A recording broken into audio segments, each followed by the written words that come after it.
오늘은 부활주일입니다. 예수님께서 금요일 오후 3시경에 십자가에서 돌아가셨습니다. 그리고 주일 새벽에 다시 살아나셨습니다. 분명히 죽었는데 분명히 살아나셨습니다. 예수님은 부활의 첫 열매이십니다. 최초로 부활하신 분이십니다. 더 중요한 것은 예수님께서 부활하신 것으로 끝나지 않는다는 것입니다. 예수님께서 부활하셨기 때문에 우리도 예수님처럼 부활할 수 있음을 믿을 수 있습니다. 부활이 한 번도 없었다면 우리가 부활한다는 것을 믿기가 쉽지 않을 것입니다. 그런데 예수님께서 부활하셨기 때문에 우리도 부활할 것을 믿을 수 있습니다. 예수님의 부활과 밀접한 관계가 있는 사건이 오늘 읽은 성경 말씀입니다. 성경 본문을 읽으시면서 여러분 어떤 느낌을 받으셨습니까? 매우 길다. 정말 깁니다. 사도 요한이 나사로 이야기를 매우 길게 기록을 했습니다. 왜 이 사건을 이토록 이렇게 길게 기록을 했을까요? 중요하니까. 자세히 설명하고 싶으니까. 지어낸 이야기가 아니라 실제로 있었던 이야기니까 더 상세하게 기록해서 사람들에게 믿게 하기 위해서. 오늘 말씀의 사건이 거짓말이었다면 사도 요한은 최대한 간략하게 기록했을 것입니다. 구체적으로 이야기할수록 거짓말하는 것이 들통날 것이기 때문입니다. 그런데 사도 요한은 최대한 상세하게 충분히 오늘 사건을 기록하고 있습니다. 오늘 사건의 주인공이 누구입니까? 오늘 말씀의 주인공은 나사로가 아니라 예수님입니다. 사도 요한은 오늘 사건을 매우 상세하게 구체적으로 기록하면서 예수님에 대해서 말하고 싶었습니다. 어떤 예수님일까요? 부활이시고 생명이신 예수님. 나사로가 병들어 죽게 되었다는 소식이 예수님께 들려옵니다. 마리아, 마르다, 나사로, 이 남매들은 예수님과 매우 관계가 깊었습니다. 예수님과 매우 친했습니다.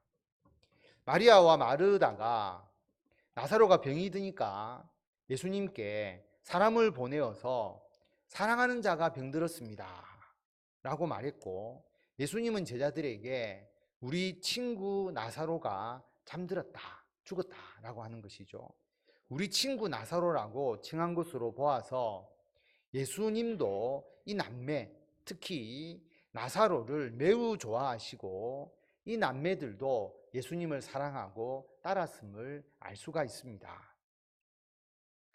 그런데 여러분, 그토록 사랑하는 사람이 병이 들었으면 예수님이 빨리 가셔야 하지 않겠습니까? 그런데 예수님은 일부러 이틀을 더 유하시다가 나사로에게 가십니다.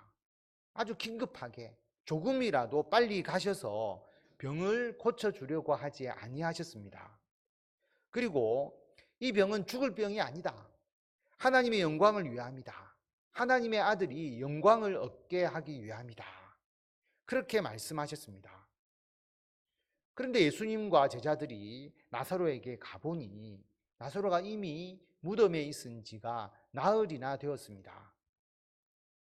사람들이 예수님께 와서 나사로가 병들었다고 알려줄 그 시점에 이미 나사로가 죽었음을 알 수가 있습니다.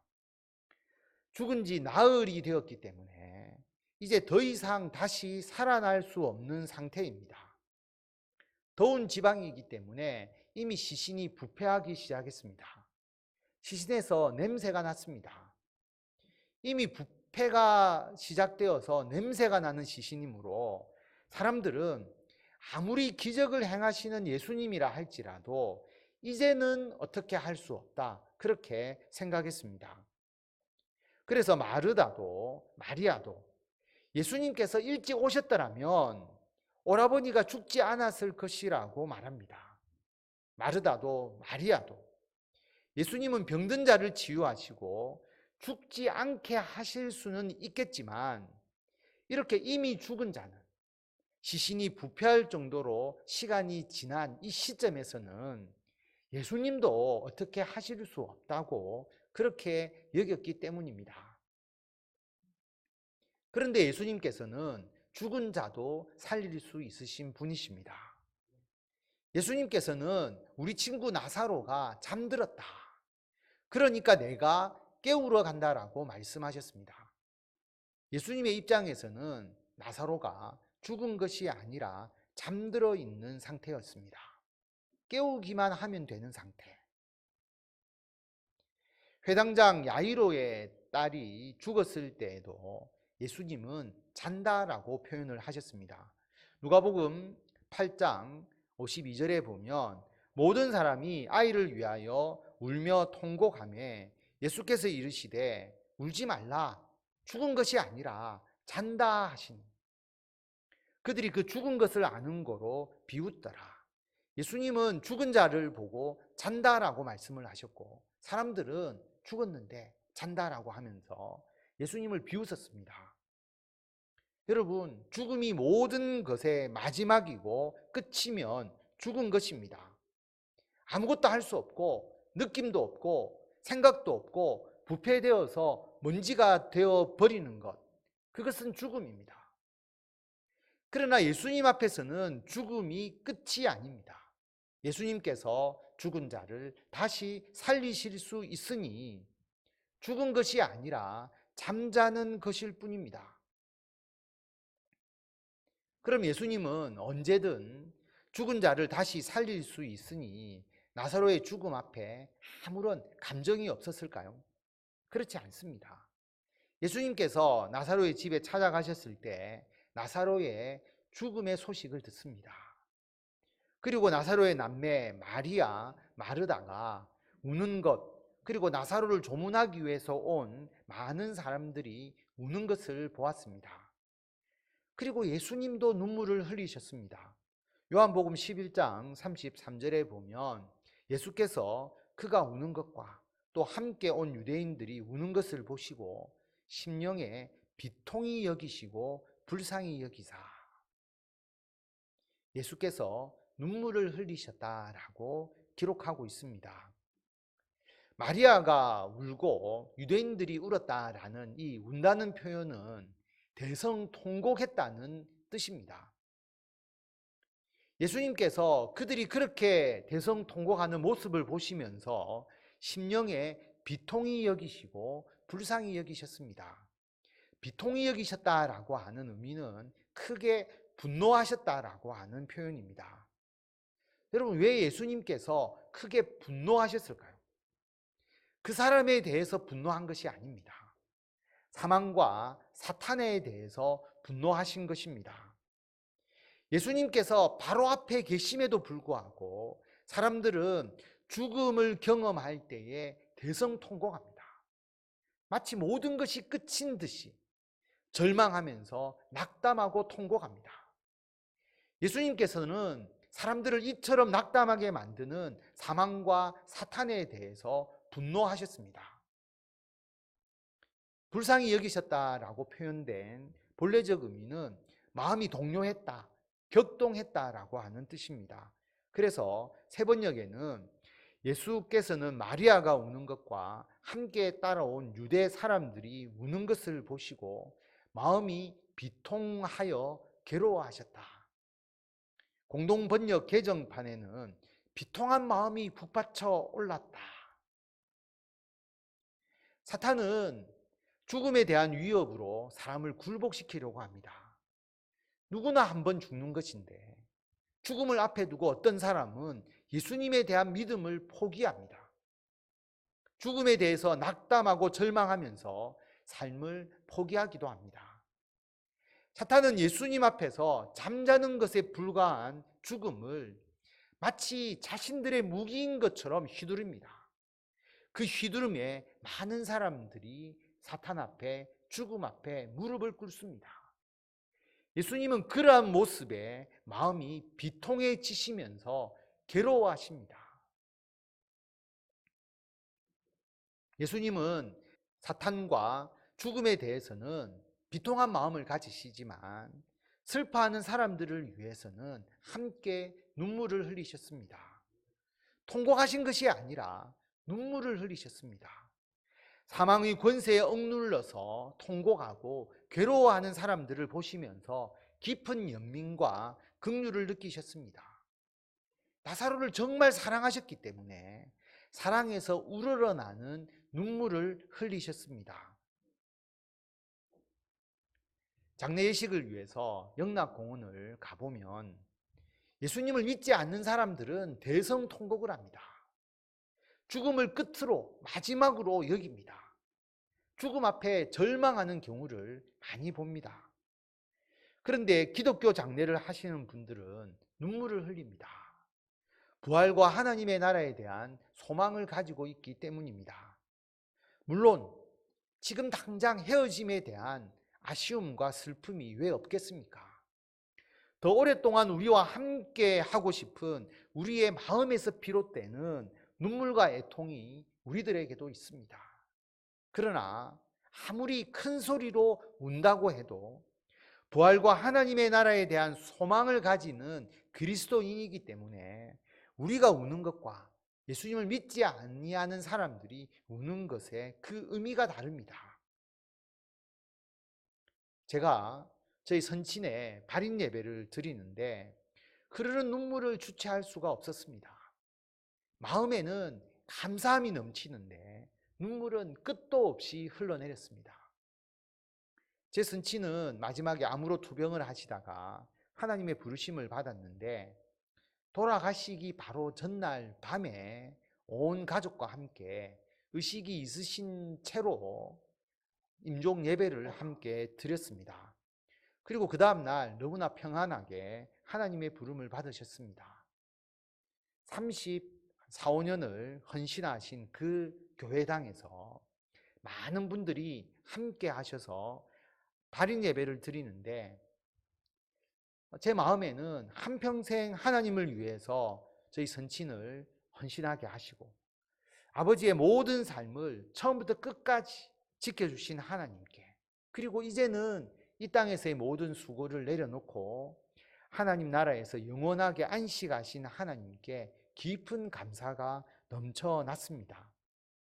그 감사의 마음에서 흘러나오는 그 눈물을 주체할 수 없었습니다. 예수님께서도 함께 그때에 눈물을 흘리셨을 줄 믿습니다. 어떤 사람은 예수님께 이렇게 말하면서 예수님을 비방했습니다. 맹인의 눈을 뜨게 한 이 사람이 그 사람은 죽지 않게 할 수 없었더냐. 이에 예수님께서 다시 속으로 비통하게 여기십니다. 예수님을 안 믿는 사람들은 죽음을 두려워하고 죽음 앞에서 절망합니다. 그리고 지금도 교회를 향해서 이렇게 비난합니다. 예수님을 믿으면 죽지 않아야 되는 거 아니냐. 죽지 않게 해달라. 여러분, 신천지에 빠지는 이유 중에 하나가 죽지 않게 해주겠다는 것에 속아서입니다. 신천지에서는 죽음에 대해서 공포를 조장하면서 예수님 믿는다면서 구원받았다면서 왜 죽느냐. 지금 이 세상에서 우리들의 이 몸으로 영생해 주겠다라고 그렇게 미혹합니다. 이 때문에 신천지에 빠집니다. 예수님께서는 그렇게 말하는 자들 때문에 비통하게 여기셨습니다. 속으로 분노하셨습니다. 그리고 무덤 앞에서 큰 소리로 나사로야 나오너라. 나사로를 부르셨습니다. 죽은 자가 수족을 배로 동인 채로 나오는데 그 얼굴은 수건에 쌓였더라. 나사로가 붕대를 감아놓은 미이라처럼 시신을 둘러 그 배로 감아놓은 모습 그대로 나왔습니다. 오늘 이 사건으로 예수님께서는 왜 예수님 앞에서는 죽음이 아니라 잠자는 것임을 분명하게 보여주셨습니다. 예수님은 질병을 치유하고 맹인을 다시 보게 하고 바람과 파도를 잔잔하게 하실 뿐 아니라 죽은 자를 살리시는 분임을 분명하게 보여주셨습니다. 시신이 썩어서 냄새가 날 지경인데 예수님은 그 시신을 다시 살아나게 하셨습니다. 예수님은 육체에서 잠시 떠난 영혼을 다시 돌아오게 하신 것이 아닙니다. 육체가 부패되어 가는데 그 육체도 다시 회복시키시고 영혼도 다시 살리셨습니다. 예전에는 육체가 잘 보존되어야 영혼이 돌아올 수 있다라고 생각해서 시신을 미라로 만들어서 보존하는 것, 어리석은 일이죠. 육체가 중요한 것이 아닙니다. 예수님은 육체가 어떤 상태인지 관계없이 죽은 자를 다시 살리시는 분입니다. 죽은 자를 살리기 위해서 그 어떤 의식도 필요 없습니다. 단지 예수님께서 말씀만 하시면 됩니다. 나사로야 나오너라. 오늘 사건은 그것을 우리에게 알려줍니다. 고린도전서 15장 51절 말씀을 보면 보라 내가 너희에게 비밀을 말하노니 우리가 다 잠잘 것이 아니요 마지막 나팔에 순식간에 호련히 다 변화되리니 나팔 소리가 나매 죽은 자들이 썩지 아니할 것으로 다시 살아나고 우리도 변화되리라. 여러분, 나팔 소리가 우리를 변화시키는 것이 아닙니다. 예수님의 재림 때 예수님의 말씀이, 예수님의 명령이 죽은 자를 다시 살아나게 합니다. 말씀으로 죽은 자를 다시 살리시는 예수님. 우리가 이 땅에서 육체적으로 죽어도 영혼을 하나님의 나라로 이끌어서 영원한 안식을 주시는 예수님. 예수님의 재림 때에 이미 죽어서 하나님의 나라에 들어가 있는 영혼은 영의 몸으로 부활하여서 완전하고도 영원한 존재로서 영생을 주시고, 재림 때 이 땅에서 살아있는 자도 완전하고 영원한 존재로 변화되어서 영생을 주시는 예수님. 예수님은 오직 말씀으로 이 부활을 이루십니다. 그러나 부활을 못 믿겠다는 사람이 있잖아요. 죽은 후의 일이지 않느냐. 죽어봐야 알지.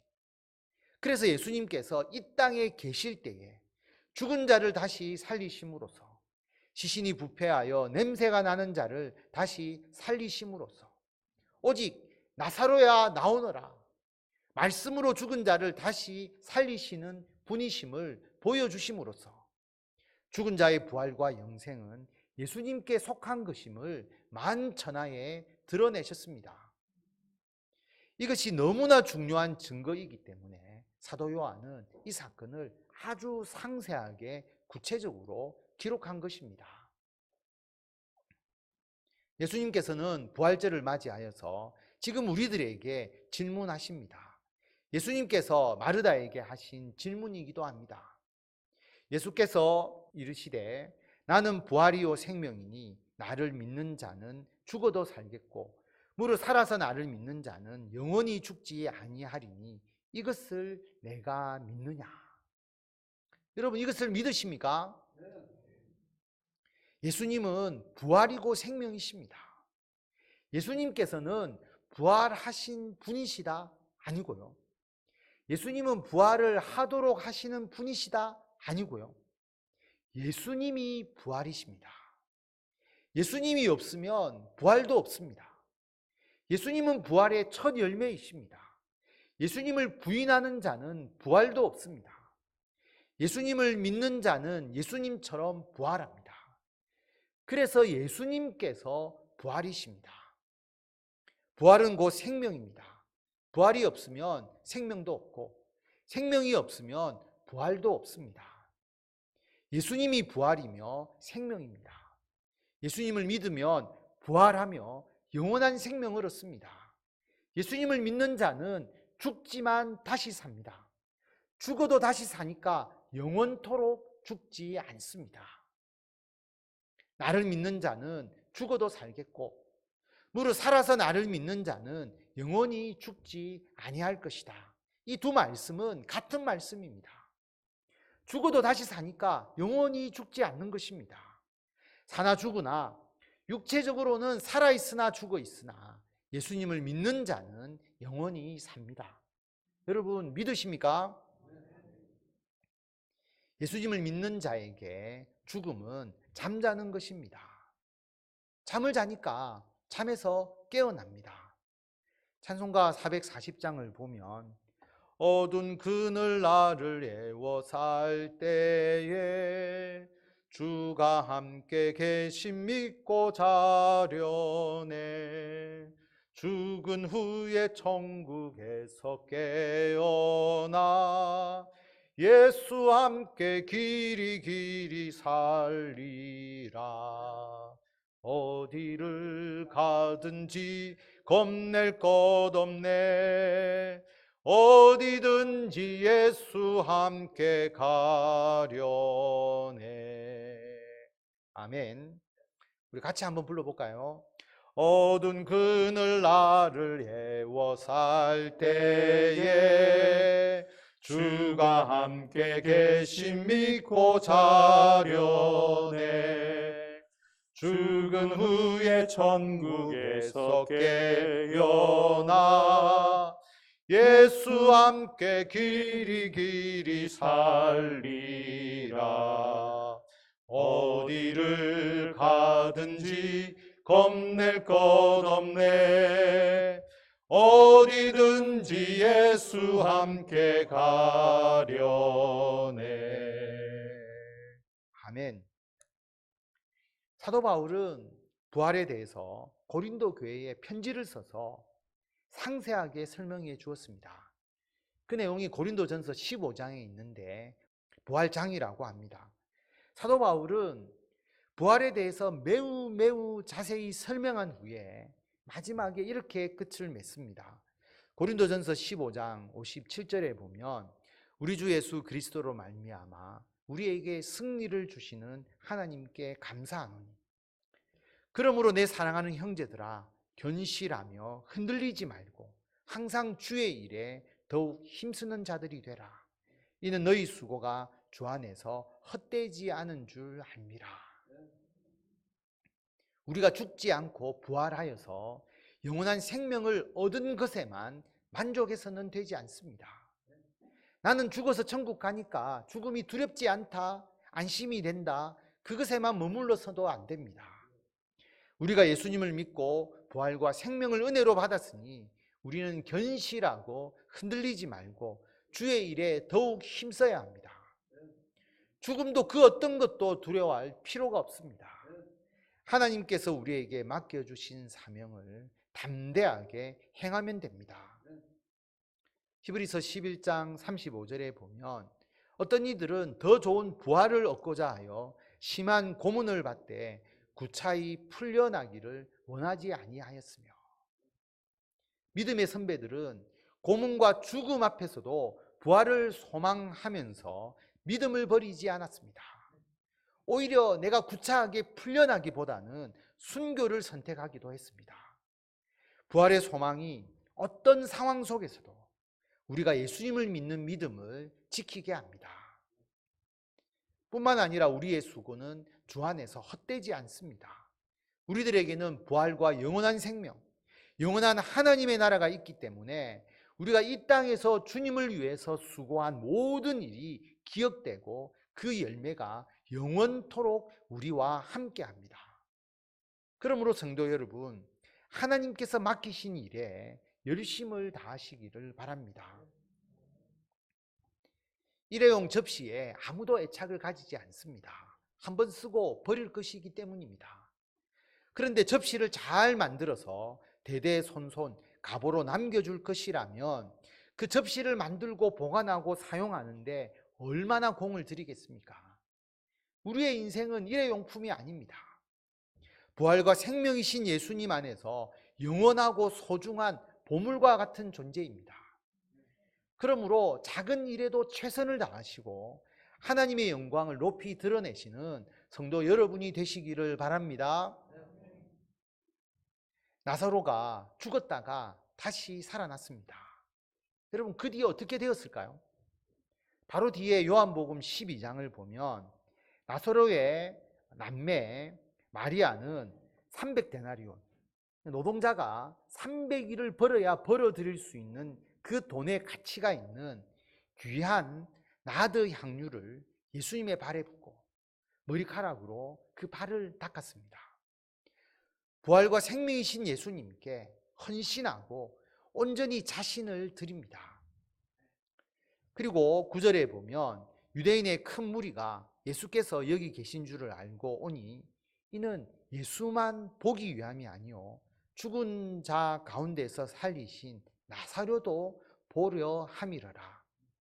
대제사장들이 나사로까지 죽이려고 모의하니 나사로 때문에 많은 유대인이 가서 예수를 믿음이러라. 나사로는 예수님을 증거했습니다. 내가 죽었는데 다시 살리신 분이 예수님이시다. 죽은 자를 살리시는 예수님이므로 하나님의 아들이시고 메시아이고 그리스도이시다. 나사로 때문에 많은 사람들이 예수님을 믿으니까 대제사장들이 나사로까지 죽이려고 모의합니다. 나사로가 생명의 위협을 받습니다. 나사로가 숨었을까요? 피했을까요? 대제사장의 위협 때문에 예수님을 증거하는 일을 포기했을까요? 아닙니다. 이미 죽음에서 살아난 나사로입니다. 예수님께서 죽은 자신을, 시신이 부패한 자신을 다시 살려주셨습니다. 그러므로 아무리 대제사장들이 협박하고 위협하고 실제 살해하려 한다 할지라도 나사로는 예수님을 증거했음이 분명합니다. 그에게 죽음이 무슨 두려움이 되겠습니까? 성도 여러분, 예수님은 부활이시고 생명이십니다. 예수님을 믿는 우리들은 죽어도 다시 살아나며 우리들에게는 영원토록 죽는다는 것이 없습니다. 그러므로 하나님의 부르심, 우리가 부활하여서 천국에 가는 그 순간을 소망하면서 예수님에 대한 믿음을 끝까지 지키시기 바랍니다. 견실한 믿음으로 어떤 상황에서도 예수님께 대한 이 신앙과 믿음이 흔들리지 않는 성도 여러분이 되시기를 바랍니다. 더 나아가서 항상 맡은 바 주의 일에 힘쓰시기 바랍니다. 우리의 수고는 부활과 생명이신 예수님 안에서 절대로 헛되지 않습니다. 부활주의를 맞이하여서 부활과 생명이신 예수님으로 인해 우리에게 주어진 구원에 대한 확신과 하나님 나라에 대한 소망과 하나님의 사명에 대한 담대함과 뜨거운 열정이 더욱더 충만하게 넘쳐나시는 성도 여러분들이 다 되시기를 바랍니다.